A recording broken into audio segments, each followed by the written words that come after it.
Omo, it is only God that can save Iran from the hands of Trump right now. As we are speaking now, the Iranian currency has fallen flat. It is headed to zero in value. It is becoming as useless as a tissue paper. Protest is brewing up in the country now. Terrible protest. And now listen to what Trump is saying. Even the Russia that Iran would have thought would maybe likely help them out is currently now talking to Trump that they are willing to help Trump go and remove the Iranian uranium in Iran and hand it over to US. Listen to what Trump, in fact, let me not talk too much. Just listen to things, eh? I have a question, This is Mr. CNN President. fake news. On your call with President Putin today, do you think the war in Iran ends first or the war in Ukraine? Well, we talked more about the war in Ukraine, but he would like to be of help. I said, before you help me, I want to end your war. So we had a good talk. I've known him a long time. I think he was ready to make a deal a while ago. I think some people made it difficult for him to make a deal, but we talked more about Ukraine. But which war do you think ends first? That's an interesting question. You know, coming from you, that's very interesting. Which war would end first? I don't know. Maybe they're on a similar timetable. I think Ukraine, militarily, they're defeated, okay? You wouldn't know that by reading the fake news, but militarily, look there. Navy. So they had 159 ships. Every ship is right now underwater. Typically, that's pretty good. What do you think, Jared? I mean, it's going to be hard for them to make a naval comeback. Okay, now they have an Air Force.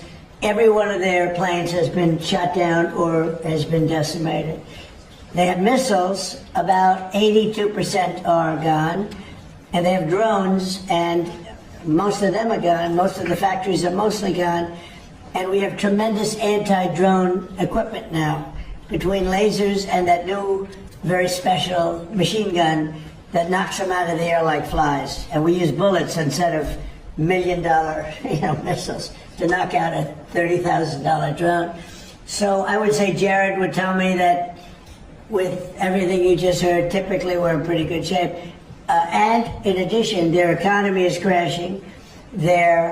As you know, their money, they don't have a name for it. Their money is valueless.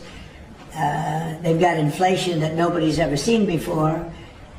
Other than that, I think they're doing quite well. If you read the New York Times, you'd say they're doing wonderfully because it's fake news. Or if you watch CNN, I mean, you cover it all the time. You think they're doing well. Do you think they're doing well where they have no Navy, no Air Force, no anti-aircraft apparatus, other than what they may have put there? They may have brought in some light stuff during the ceasefire, and we know exactly where it is, so it'll be knocked out within the first 15 minutes. Regarding Iran, how long are you prepared to maintain the blockade? Could that go several more months?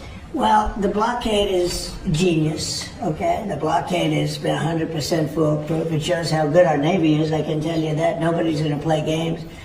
We have the greatest military in the world, and I built much of it during my first term, and we've been building it since. And the greatest anywhere in the world, nobody even close. And you see that, whether it's Venezuela, and they have a good military in Venezuela, but it was over in one day. It was actually over in about 48 minutes.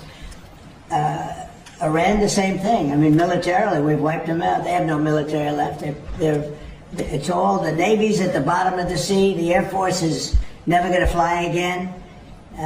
We've got an amazing military. Now they have to cry uncle. That's all they have to do. Just say, we give up. We give up. But their economy is really in trouble.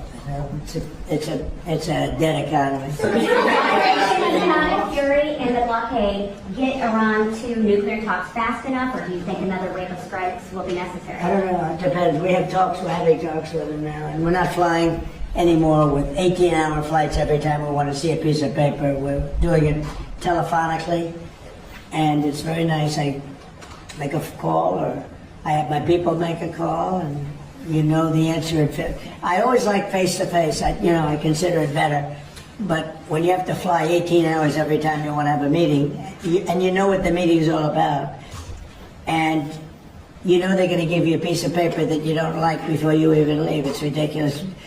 They've come a long way The question is whether or not they're going to go far enough. So at this moment, there will never be a deal unless they agree that there will be no nuclear weapons.